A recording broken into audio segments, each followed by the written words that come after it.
شریعت کا رستہ دکھاتے چلو، دیے عصمتوں کے جلاتے چلو، شریعت کا رستہ دکھاتے چلو۔ ابو بکر کے قصے کو اللہ نے ہمارے لیے مشعل بنایا۔ عشق کرنا ہے تو ایسا کرو نا، محبت کرنی ہے تو ایسی کرو نا۔ ابو بکر کو ہمارے لیے آئیڈیل بنایا۔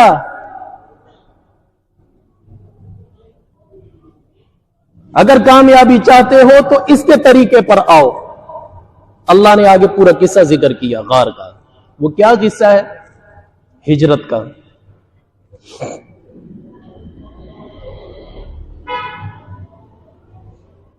اذ اخرجہ الذین کفروا، جب کافروں نے نبی صلی اللہ علیہ وسلم کو نکالا تھا مکہ سے۔ عجیب واقعہ ہے، میں حیران ہوتا ہوں کبھی کبھار ابو بکر کی عظمت پر۔ دیکھو، جب معراج کی رات تھی، نبی صلی اللہ علیہ وسلم نے معراج کرنا تھا، تو اللہ تعالیٰ نے جبریل علیہ السلام کو نبی کے در پر بھیجا، جاؤ اس کو لے آؤ۔ جب ہجرت کرنی تھی اس وقت نبی کو بھیجا ابو بکر کے در پر، جا ابو بکر کو ساتھ لے آ۔ بڑا فرق ہے۔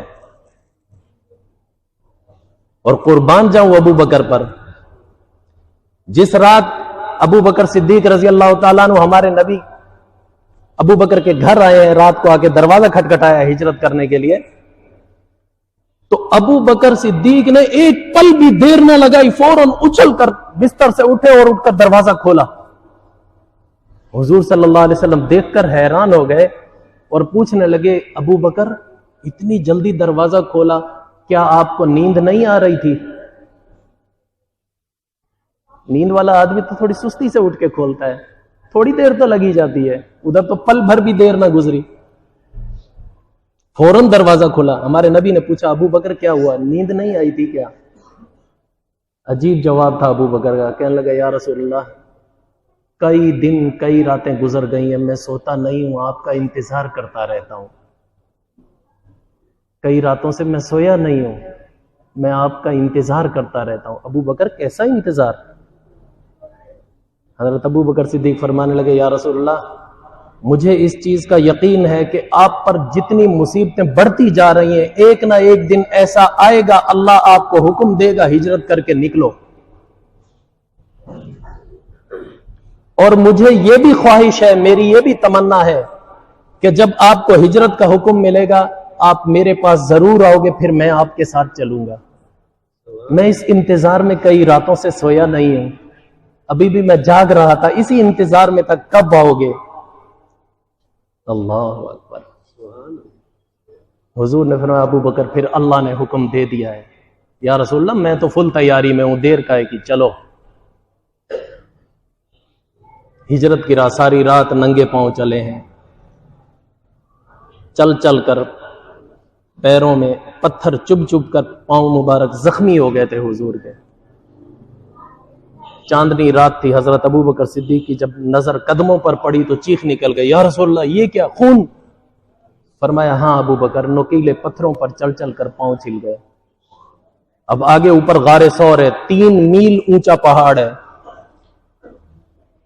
اب تو جدید دور ہے، کچھ راستے بن گئے ہیں، تب بھی لوگوں کو چڑھنا مشکل ہوتا ہے، ہر حاجی ہر عمرہ کرنے والا نہیں چڑھتا، دیکھ کر ڈرتا ہے، کون جائے گا اتنا اوپر، چل خیر ہے یہیں سے دعا کر لیتے ہیں۔ کوئی کوئی ہوتا ہے ہمت کر کے چڑھتا ہے۔ اس زمانے میں کوئی راستہ نہیں تھا، 3 میل اونچا پہاڑ ہے۔ حضرت ابو بکر صدیق کہنے لگے، یا رسول اللہ میرے کندھوں پر سوار ہو جاؤ۔ حضور نے فرمایا، ابو بکر نہیں، تو مجھے نہیں اٹھا سکے گا، نبوت کا بوجھ ہوا کرتا ہے، تو نہیں اٹھا سکے گا۔ کہا نہیں یا رسول اللہ، میرا جسم کمزور ہے، میرا ایمان نوجوان ایمان ہے، میں اٹھا لوں گا۔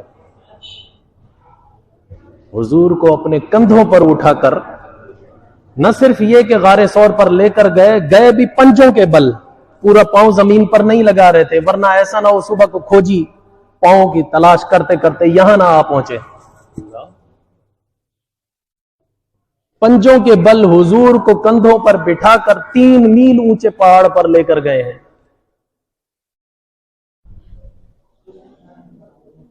پھر اوپر لے جا کر حضور کو فرمایا یا رسول اللہ آپ یہاں ٹھہریں، غار کافی عرصے سے بند ہے، میں پہلے اندر جا کر جائزہ لوں کوئی اندر موذی چیز نہ ہو۔ حیران ہوتا ہوں، معراج کی رات حضور نے کہا تھا اے جبریل سدرۃ المنتہا سے اوپر آ جاؤ میرے ساتھ۔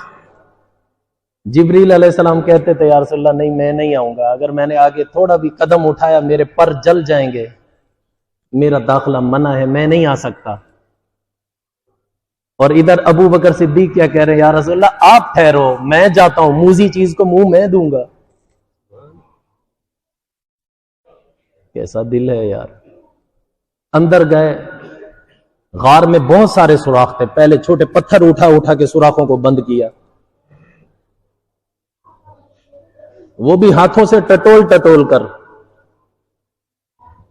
پھر دیکھا سوراخ ابھی بھی باقی ہیں، پتھر مل نہیں رہے، اپنی پگڑی اتار کر پھاڑ کر وہ گھسانا شروع کی، سوراخ بند کیے، سوراخ ابھی بھی باقی ہیں، پگڑی بھی ختم ہو گئی، اپنا کرتا اتار کے پھاڑ کے وہ سوراخوں میں ڈالا، سارے سوراخ بند ہو گئے، ایک سوراخ رہ گیا، کپڑا بھی ختم ہو گیا، تو ادھر اپنے پاؤں کی ایڑی رکھ دی، آواز دی یا رسول اللہ آ جاؤ اندر، اب محفوظ ہے۔ حضور اندر آئے، کئی راتوں سے سوئے نہیں تھے،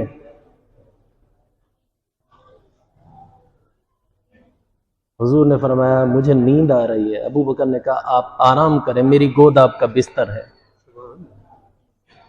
حضور نے حضرت ابو بکر صدیق کی گود میں سر رکھا، نیند میں آرام کرنے لگے، ابو بکر صدیق بیٹھے ہوئے۔ تھوڑی دیر کے بعد ایک کالا آیا، آ کر ڈسنے لگا۔ آج کل بھی کالے ہی ڈستے ہیں ابو بکر کو، آج کل بھی کالے ڈستے ہیں، اس وقت بھی کالے نہیں ڈسا تھا۔ ایک کالا آیا، آ کر حضرت ابو بکر صدیق کے پاؤں پر اس نے ڈنگ مارا، ایڑی پر ڈنگ مارا۔ قربان جائیں ابو بکر کے، ہائے نہیں نکالی، اس دکھ کو برداشت کیا۔ برداشت کب تک کرتے؟ زہر پورے بدن میں پھیلتا جا رہا تھا، درد کی تاب نہ لا سکے، اف نہیں کیا کہیں حضور کی نیند خراب نہ ہو جائے۔ ضبط کرتے کرتے بھی آنکھوں سے آنسو نکل آئے۔ جب گرم گرم آنسو حضور کے چہرے پر گرے ہیں، حضور فوراً بیدار ہوئے، پوچھا ما یبکی کا یا ابا بکر، ابو بکر تجھے کون رولا رہا ہے؟ فرمایا یا رسول اللہ جس سوراخ پر ایڑی رکھی تھی اس میں سے سانپ نے ڈس لیا ہے۔ حضور نے فرمایا کوئی بات نہیں، پاؤں ہٹاؤ، اب نہیں ڈسے گا، سانپ باہر نہیں آیا۔ حضور صلی اللہ علیہ وسلم نے پاؤں مبارک پر اپنا تھوک لگایا، زہر کا اثر ختم ہو گیا۔ میں نے غالباً تفسیر کبیر میں یا غالباً تفسیر روح المعانی میں ایک عجیب بات پڑھی تھی کہ جب زہر کا اثر ختم ہوا تو طبی طور پر حضرت ابو بکر صدیق کو پیاس لگی، کہنے لگے انا آتش یا رسول اللہ، یا رسول اللہ مجھے پیاس لگ رہی ہے۔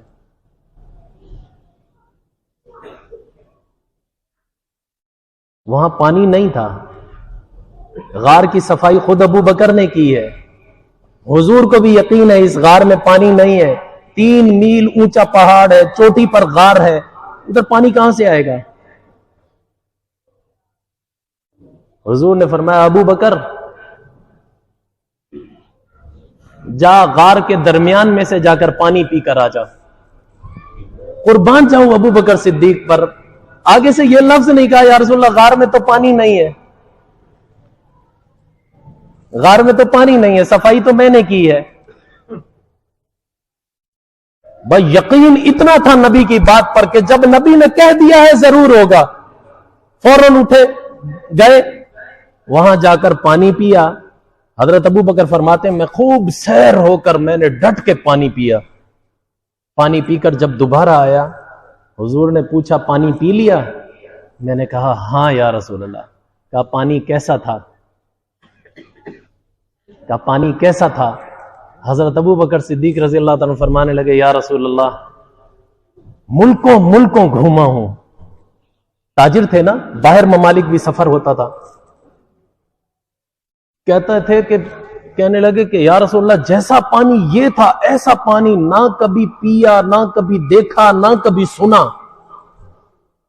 حضور نے فرمایا نہیں ابو بکر میں یہ نہیں پوچھ رہا, وہ پانی تجھے ذائقے میں کیسا لگا؟ ابو بکر صدیق نے 4 لفظ 4 صفتیں ارشاد فرمائی. شمائل ترمذی میں یہ لکھا ہے کہ یہ وہ صفتیں تھی جب بی بی آمنہ حضور صلی اللہ علیہ وسلم کی اماں جب حاملہ تھی, حمل سے تھی, حضور صلی اللہ علیہ وسلم امی جان کے پیٹ میں تھے, تو اس وقت بی بی آمنہ فرماتی ہیں جب مجھے پیاس لگا کرتی تھی میں یہ پانی پیا کرتی تھی, میری پیاس بجھ جاتی تھی. اس پانی کی صفتیں کیا ہے؟ بی بی آمنہ نے جو ارشاد فرمائی وہی ابو بکر ارشاد فرما رہے تھے. احلا من العسل, یا رسول اللہ وہ پانی شہد سے زیادہ میٹھا تھا. وَأَبْيَضُ مِنَ اللَّبَنِ, وہ دودھ سے زیادہ سفید تھا. وَأَبْرَدُ مِنَ الثَّلْجِ, برف سے زیادہ ٹھنڈا تھا. وَأَطْيَبُ مِنَ الْمِسْكِ, وہ مشک سے زیادہ خوشبودار تھا. حضور نے فرمایا پتہ ہے یہ کہاں سے آیا ہے؟ حضرت ابو بکر صدیق نے یہ نہیں کہا نہیں جانتا, نہیں, بلکہ کیا فرمایا اللہ ورسولہ اعلم, اللہ اور اللہ کا رسول جانتا ہے. حضور نے فرمایا ابو بکر مجھے یقین تھا یہاں پانی نہیں ہے, میں نے تجھے کہا نا پانی بیچ میں غار میں سے پی لے, تو اللہ تعالیٰ نے فوراً جنت کے موکل فرشتے کو بھیجا, بولا جا میرے حبیب نے ابو بکر کو کہا ہے پی لے. قبل اس کے کہ ابو بکر اس جگہ پر پہنچے اس سے پہلے وہاں جنت کا پانی پہنچا دے. اسی وقت فرشتہ پانی پہنچا چکا تھا. جب تو گیا تو تجھے تازہ تر و تازہ پانی ملا. جب حضرت ابو بکر صدیق نے یہ بات سنی تو رونے لگے, کہنے لگے یا رسول اللہ کیا اللہ تعالیٰ میری نیکی کا صلہ جو جنت میں دینا مجھے یہیں دینا چاہتے ہیں؟ رو پڑے. حضور نے فرمایا ابو بکر تجھے پتہ ہی نہیں ہے تیرا مقام کیا ہے. حضرت ابو بکر صدیق خاموش تھے. حضور نے اس وقت فرمایا ابو بکر سن, اگر کوئی شخص قیامت کے دن